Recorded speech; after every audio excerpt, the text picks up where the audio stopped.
마가복음 16장 17, 18절 믿는 자들에게는 이런 표적이 따르리니 곧 저희가 내 이름으로 귀신을 쫓아내며 새 방언을 말하며 뱀을 집으며 무슨 독을 마실지라도 해를 받지 아니하며 병든 사람에게 손을 얹은 적 나으리라.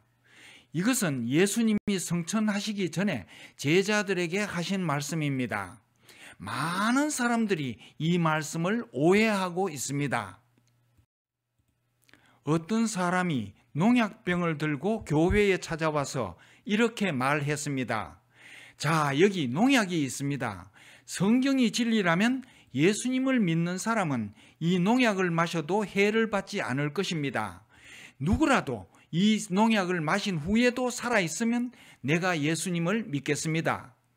그 말을 듣고 그 교회의 목사가 농약을 마시고 죽었습니다. 이런 일이 미국에서 실제로 있었다고 합니다. 사람들이 기적과 표적을 분간하지 못하면 이런 사건들이 일어날 수 있습니다. 기적과 표적은 전혀 다릅니다. 사람들의 상상을 초월하여 놀라게 하기만 하면 기적입니다. 그러나 표적은 어떤 사실을 증명하거나 무엇을 상징하기 위한 목적이 있는 기적입니다. 표적이라는 말은 헬라어로 세메이온, 영어로 sign 또는 miracle, 우리말로 표시 또는 기적이라는 뜻입니다.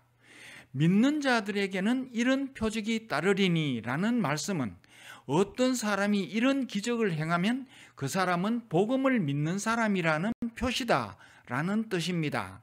그러므로 이런 기적을 행하지 못하면 그리스도인이 절대 아닙니다.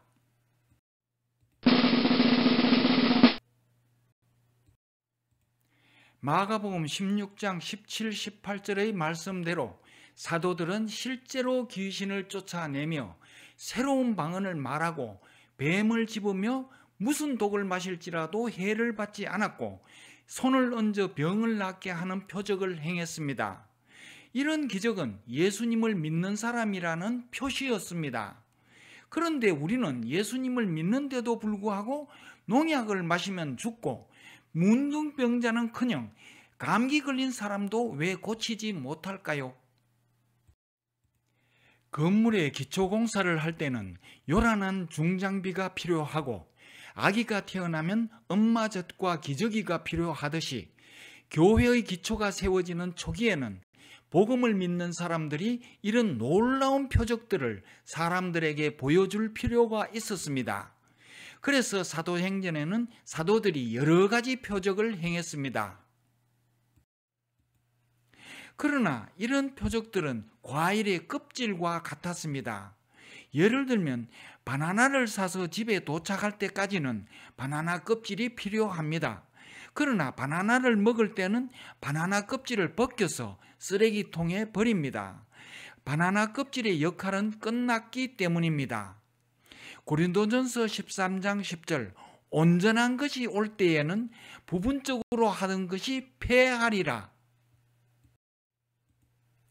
마가복음 16장 17, 18절의 눈에 보이는 놀라운 표적은 눈에 보이지 않는 온전한 표적이 나타날 때까지 부분적인 역할을 했습니다. 사람들의 관심이 눈에 보이지 않는 온전한 표적으로 옮겨질 때 눈에 보이는 놀라운 표적의 역할은 끝이 납니다. 이는 마치 바나나를 먹을 때 바나나의 껍질은 벗겨지고 온전한 알맹이가 나타나면 껍질을 버리는 것과 같습니다.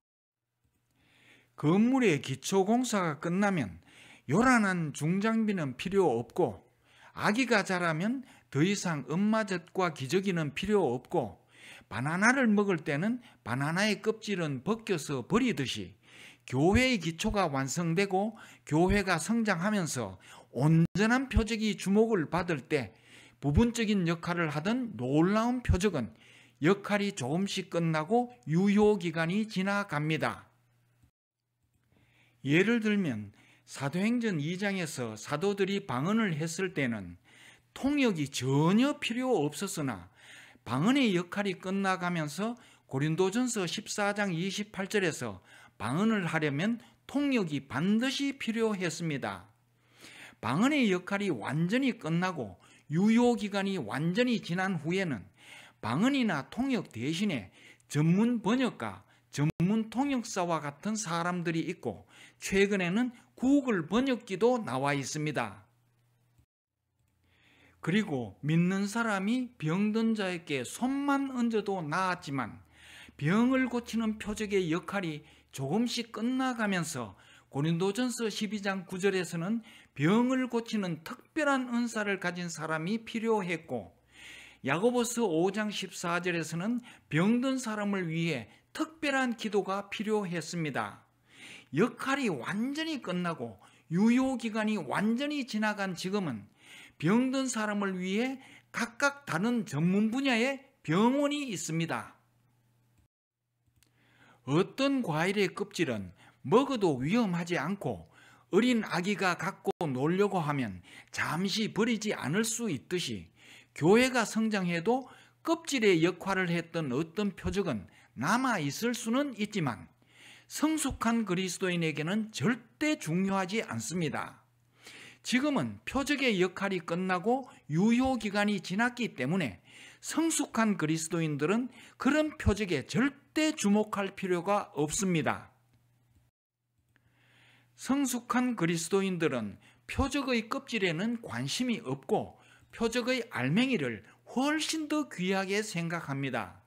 눈에 보이지 않던 바나나의 알맹이는 눈에 보이는 바나나의 껍질과 전혀 다르듯이 표적의 알맹이는 표적의 껍질과 완전히 다른 온전한 표적입니다. 온전한 표적을 행하도록 예수님은 다음과 같이 말씀하셨습니다. 마가복음 16장 15절 너희는 온 천하에 다니며 만민에게 복음을 전파하라. 그래서 많은 표적을 행했던 사도 바울도 사람들을 놀라게 하는 눈에 보이는 표적을 가볍게 여기고 믿는 사람에게 일어나는 눈에 보이지 않는 표적을 위해 열심히 복음을 전했습니다. 고린도전서 1장 22, 23절 유대인은 표적을 구하고 헬라인은 지혜를 찾으나 우리는 십자가에 못 박힌 그리스도를 전하니. 예수님이 명령하신 대로 복음을 전하면 그리스도인은 다음과 같은 눈에 보이지 않는 표적의 온전한 알맹이를 행하게 됩니다. 표적의 알맹이야말로 그리스도인이라는 진정한 표적입니다. 이 표적을 행하지 못하면 결코 그리스도인이 아니고 그리스도인이 아니면 이 표적을 절대로 행할 수 없습니다.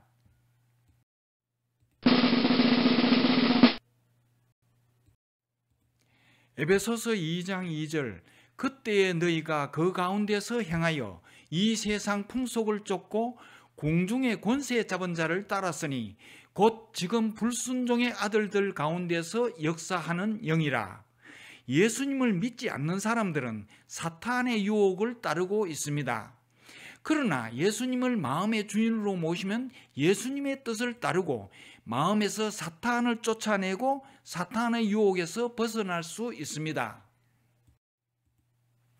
반드시 예수님을 마음의 주인으로 모셔야 그리스도인이며 마음에서 사탄을 쫓아내지 않으면 그리스도인이 절대 아닙니다. 반드시 마음에서 사탄을 쫓아낸 사람만이 그리스도인입니다.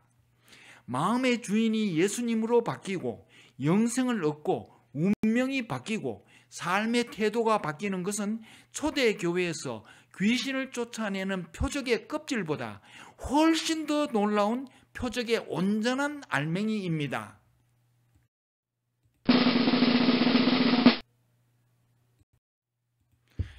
BC 4세기 알렉산더 대왕이 그 당시 온 세계를 정복했습니다. 서로 다른 언어를 사용하던 다른 나라의 사람들이 서로 왕래하면서 언어는 서서히 헬라어로 통일되어 갔지만 완전히 통일되지는 않았습니다. 그래서 다른 지역의 언어는 방언이었습니다. 방언이란 dialect, 즉 사투리라는 뜻입니다. 사도행전 2장에서 사도들은 자신들이 한 번도 사용한 적이 없었던 다른 지역의 방언을 하면서 다른 지역에서 온 사람들에게 복음을 전했습니다. 사도들의 복음을 듣고 믿은 사람들도 또 다른 지역에 방언을 하며 사람들에게 복음을 전했습니다. 방언을 하는 사람은 예수님을 믿는 사람이라는 표시가 되고, 또한 방언은 사람들을 놀라게 하는 기적이었습니다. 교회가 성장하면서 성도들의 관심이 다른 지역의 방언과는 완전히 다른 천국의 방언으로 옮겨지면서 다른 지역의 방언은 서서히 그 역할이 끝나고 유효기간이 지나갑니다. 과일을 먹기 위해서는 껍질이 벗겨지고 알맹이가 나오듯이 사람들을 놀라게 했던 다른 지역의 방언은 점점 사라지고 그동안 관심이 부족했던 천국의 방언에 주목하게 되었습니다. 천국의 방언이란 하나님의 말씀인 성경 말씀과 기도입니다. 예수님을 믿기 전에는 이 세상 사람들과 대화하는 말만 했으나 예수님을 믿은 후에는 하나님과 대화하는 말을 합니다. 천국에서 하나님이 말씀하시는 성경 말씀을 경청하며 사람이 아니라 하나님께 말씀을 드리는 기도를 합니다.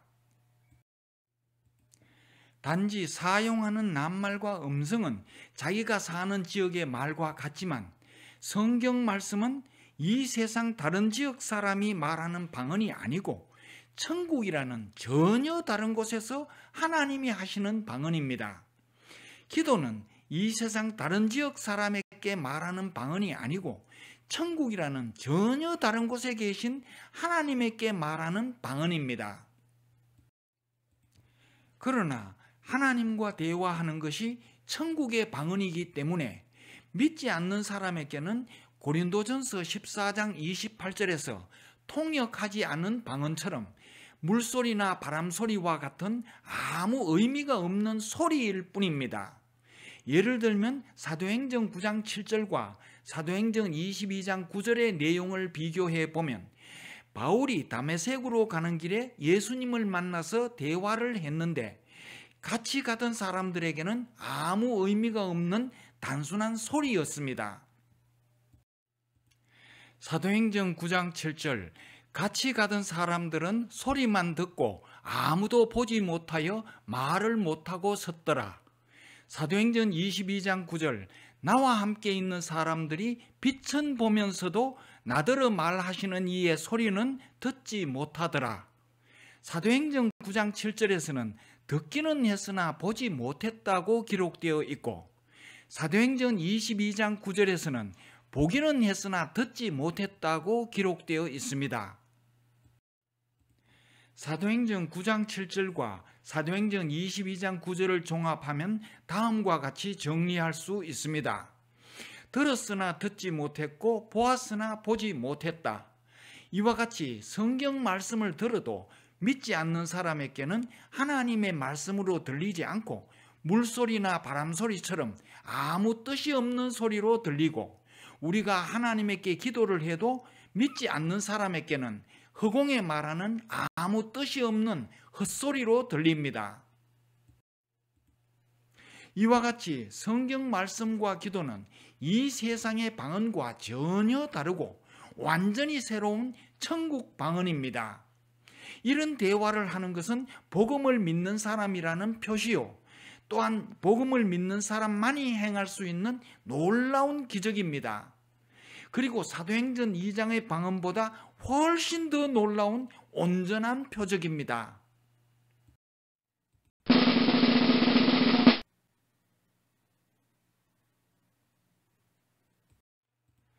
이사야 11장 1절에서 5절은 그리스도께서 이 세상에 오신다는 예언이고 6절에서 8절은 그리스도가 오시면 믿는 사람에게 일어나는 표적을 예언한 말씀인데 8절은 마가복음 16장 18절과 같은 내용입니다. 이사야 11장 8절 젖 먹는 아이가 독사의 구멍에서 장난하며 젖된 어린 아이가 독사의 굴에 손을 넣을 것이라. 어린아이가 독사의 굴에 손을 넣으면 반드시 독사에게 물리고 독사에게 물리면 반드시 죽습니다. 그리고 어떤 사람이라도 독약을 마시면 반드시 죽습니다. 그런데 이사야 11장 8절에서는 그리스도가 오시면 독사에게 물려도 왜 괜찮다고 했고, 마가복음 16장 18절에서는 복음을 믿으면 독사에게 물리거나 무슨 독약을 마셔도 왜 아무런 해를 받지 않는다고 하셨을까요? 이사야 11장 8절, 마가복음 16장 18절, 로마서 3장 23절, 로마서 6장 23절을 종합하면 다음과 같습니다. 모든 사람이 죄를 범하여 모든 사람이 죄인이 되었습니다. 죄를 범하면 죄에 대한 형벌은 사망입니다. 그래서 모든 사람들은 반드시 죽어야 합니다. 독사에게 물리거나 독약을 마시고 반드시 죽어야 할 사람은 죄를 범하여 반드시 죽어야 할 우리를 상징합니다. 그러나 우리가 범한 모든 죄 때문에 예수님이 오셔서 우리 대신에 사형을 당하셨습니다. 예수님이 우리 대신에 형벌을 받으셨으므로 우리가 어떤 죄를 범했을지라도 예수님의 복음을 믿으면 어떤 형벌도 받지 않습니다. 로마서 8장 1절, 그러므로 이제 그리스도 예수 안에 있는 자에게는 결코 정죄함이 없나니. 마가복음 16장 18절에 무슨 독을 마실지라도 해를 받지 않는다는 말씀은 껍질이었고, 껍질 속에 숨어있는 알맹이는 복음을 믿으면 어떤 죄를 범했더라도 죄사함을 받고 형벌을 받지 않는다는 뜻입니다. 어떤 죄를 범했더라도 죄사함을 받고 형벌을 받지 않는 것은 복음을 믿는 사람이라는 표시가 되고 또한 놀라운 기적입니다. 죄사함을 받지 못하면 복음을 믿는 사람이 절대 아닙니다. 독약을 마시고도 죽지 않는 것은 놀라운 표적이지만 어떤 죄를 범했더라도 죄사함을 받는 것은 훨씬 더 놀라운 표적입니다. 과일의 알맹이가 나오면 어떤 껍질은 전혀 필요 없고 어린 아기가 갖고 놀기에 매우 위험한 껍질도 있듯이 교회가 성장하면 무슨 독을 마실지라도 해를 받지 않는 표적은 전혀 필요 없고 매우 위험한 표적입니다. 그래서 지금은 완전히 사라졌습니다.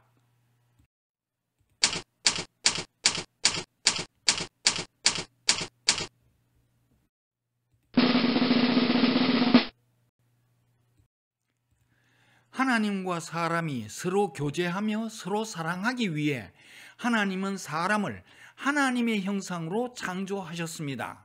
그러므로 하나님과 교제하며 서로 사랑하는 사람이 정상적인 사람입니다. 그러나 사람이 하나님께 가까이 갈 수 없으면 하나님과 사람이 서로 교제할 수 없고 서로 사랑할 수 없으므로 사람을 창조하신 목적을 달성할 수 없습니다. 그런 사람은 비정상적인 사람입니다. 구약 성경에서 하나님께 가까이 갈 수 없는 비정상적인 사람은 병든 사람이었습니다.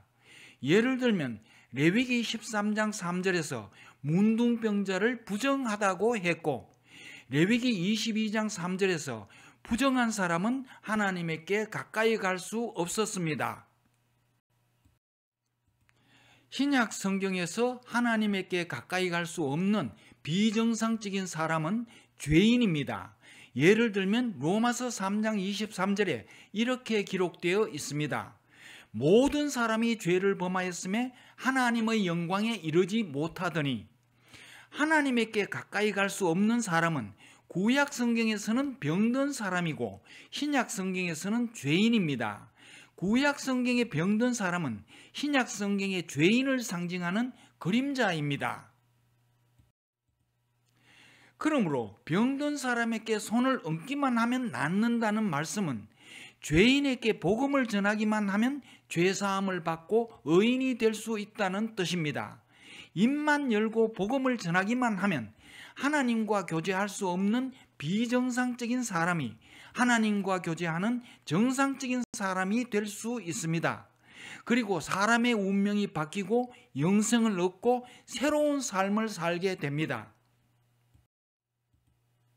복음은 천국 초청장이며 또한 천국 비자입니다. 천국 비자는 이 세상 어떤 사람도 발급할 수 없고 오직 천국 대사만이 발급할 수 있습니다. 고린도후서 5장 20절에 의하면 그리스도인은 천국 대사 엠베스더입니다. 이단은 가짜 천국 비자를 발급하는 가짜 천국 대사입니다. 복음을 전하는 것은 복음을 믿지 않는 사람이나 이단은 절대로 할 수 없는 일이며 예수님의 복음을 믿는 사람이라는 진정한 표시이며 예수님의 복음을 믿는 사람만이 할 수 있는 놀라운 기적입니다. 복음을 전하는 것은 사람의 운명을 영원히 바꾸는 기적이며 손을 얹어 병을 낫게 하는 표적보다 훨씬 더 놀라운 표적입니다.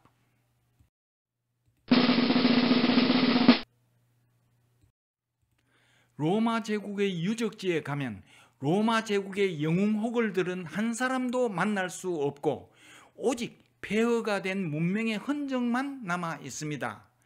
영웅혹을들은 모두 죽었고 로마 제국은 멸망했기 때문입니다. 지금은 사람들이 돈을 벌기 위해 로마 병정의 갑옷을 입고 관광객들과 사진을 찍고 진품일 가능성이 전혀 없는 로마 시대 동전을 싸게 팔면서 관광객들을 유혹하고 있습니다. 이와 마찬가지로 예수님과 초대교회 성도들이 행했던 표적들은 이미 오래전에 역할이 끝나고 유효기간이 지나갔습니다.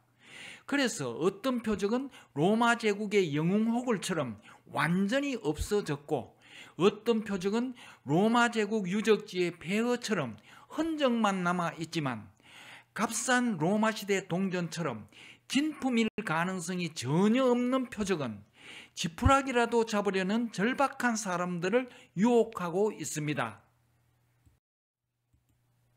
과일을 사는 목적은 과일의 껍질이 아니듯이 마가복음 16장 17, 18절의 표적은 그 자체가 목적이 아니었습니다. 귀신을 쫓아내는 표적은 마음에서 사탄을 쫓아내고 예수님을 마음에 모시는 것을 상징했습니다. 다른 지역의 방언을 말하는 표적은 천국에 계신 하나님과 대화하고 교제하는 것을 상징했습니다. 독사에게 물리거나 독약을 먹어도 아무 해를 받지 않는 표적은 복음을 믿으면 어떤 죄를 범해도 죄사함을 받고 형벌을 받지 않는다는 것을 상징했습니다. 병든 사람에게 손을 얹어서 병을 낫게 하는 표적은 천국 대사가 되어 천국 비자를 발급하고 천국 초청장을 나누어 주기 위해 복음을 전하는 것을 상징했습니다. 성숙한 그리스도인은 이 세상 사람들의 가치관을 버리고 하나님의 가치관을 가지고 살아갑니다. 성숙한 그리스도인은 이 세상을 사람들의 눈으로 보지 않고 하나님의 눈으로 보며 사람들이 좋아하고 귀하다고 생각하는 것보다 하나님이 좋아하시고 귀하다고 생각하시는 것을 실천합니다. 귀신을 쫓아내거나 방언을 막거나 독약을 먹어도 죽지 않거나 손만 얹어도 병이 나으면 사람들은 기적이라고 생각합니다. 그러나 하나님께 그것은 지극히 사소한 일입니다. 예수님을 영접하고 성경을 읽고 기도하고 죄사함을 받고 복음을 전하는 것을 사람들은 기적이라고 생각하지 않습니다. 그러나 하나님께 그것은 지극히 놀라운 감동입니다. 하나님은 복음 전하는 사람을 보시면서 크게 감탄하셨습니다. 이사야 52장 7절 좋은 소식을 가져오며 평화를 공포하며 복된 좋은 소식을 가져오며 구원을 공포하며 시온을 향하여 이르기를 내 하나님이 통치하신다 하는 자의 산을 넘는 발이 어찌 그리 아름다운고. 예수님이 마가복음 16장 17, 18절에서 말씀하신 여러 가지 표적은 껍질이었고 알맹이가 아니었습니다. 표적의 껍질은 부분적인 역할만 했고 표적의 알맹이가 진정 놀랍고 온전한 표적입니다. 이런 기적을 행하는 사람은 복음을 믿는 사람이라는 표시이며 이런 기적을 행할 수 없는 사람은 그리스도인이 절대 아닙니다.